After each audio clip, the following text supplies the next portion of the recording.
تیرے غلاموں کا نقش قدم ہے راہ خدا، وہ کیا بیک سکے یہ جو سراغ لے کے چلے۔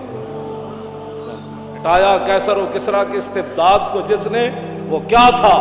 زور حیدر فقر بوذر۔ میں ابو ذر کی فقر کی بھی میں اصل بات، مدینہ کی ریاست میں ابو حضرت حکیم بن نظام اپنا حصہ بھی نہیں لے رہے تھے۔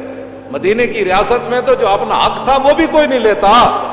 ملک دے حالات اس ویلے صحیح ہون گے جد عمر بن عبدالعزیز دی طرح جد وہ بیمار ہوئے تے او انہاں دے جڑے سالے سن وہ ملن آئے تو اپنی ہمشیرہ نو کہنے لگے، وہ بادشاہ دے بیٹے سن، آپ دی بیوی بھی بادشاہ دی دھی سی، اپنی ہمشیرہ نو علیحدہ کر کے کیا کہ ساری دنیا ملن آ رہی بیمار کرسی کا رستے عمر بن عبدالعزیز نو تے کم از کم دے کپڑے تو بدل دے، سارے وزیر مشیر آ رہے ہیں انہوں ملن، جس ویلے حکمران ایک کو سوٹ پاوے نا تے وزیر مشیر بھی ملن آ رہے عمن، کیوں جی؟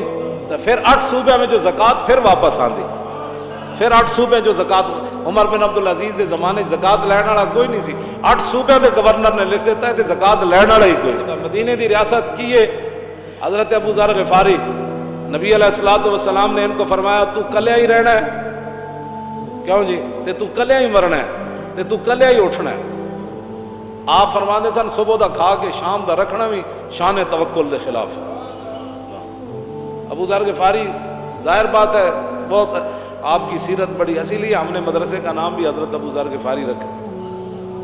آپ مسجد لیٹے ہوئے سن، آپ دی غربت اور آپ دے کپڑے، حضرت عثمان غنی آئے دیکھا کہ ابو ذر غفاری لیٹے تے انہاں دی کپڑے دی صورت حال یہ ہو جائی، آپ نے اپنے غلام نو بلایا، آپ نے فرمایا جڑے بابا جی لیٹے نا اے پیسے لے جے اے تیرے کو وصول کر لون تے پھر تو آزاد ہے۔ انہیں کہا تو مسئلہ ہی کوئی نہیں، پیسے دی کنوں لوڑ نہیں ہوتی۔ اور غلام فوراً کیا تے ابو ذر غفاری مسجد نبی شریف میں ستے ہوئے سن تے انہیں اٹھایا، انہوں ہاں جی، انہیں کہا بابا جی ایک بڑا آسان جہا نسخہ ملیا تے اے اگر تسی پیسے قبول کر لو نا تے میری غلامی دی جان چھٹ جائے گی، اے لو پیسے۔ آپ نے فرمایا یار گل انجے، میں پیسے تو تیرے لے لواں لیکن مسئلہ ایک بڑا ہے۔ انہیں کہا وہ کی؟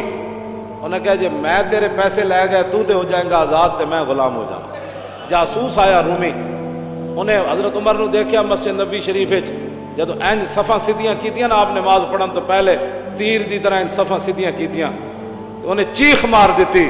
انہیں کہا عمر ہون سلطنت روم زوال تو بغیر نہیں رہ سکتی، اے او قوم ہے جڑے پانی پلان تو ایک دوسرے نال لڑ پیندے سن، تو تیر دی طرح انہوں سیدھیاں کر کے ایک صف وچ کھڑا کر دے۔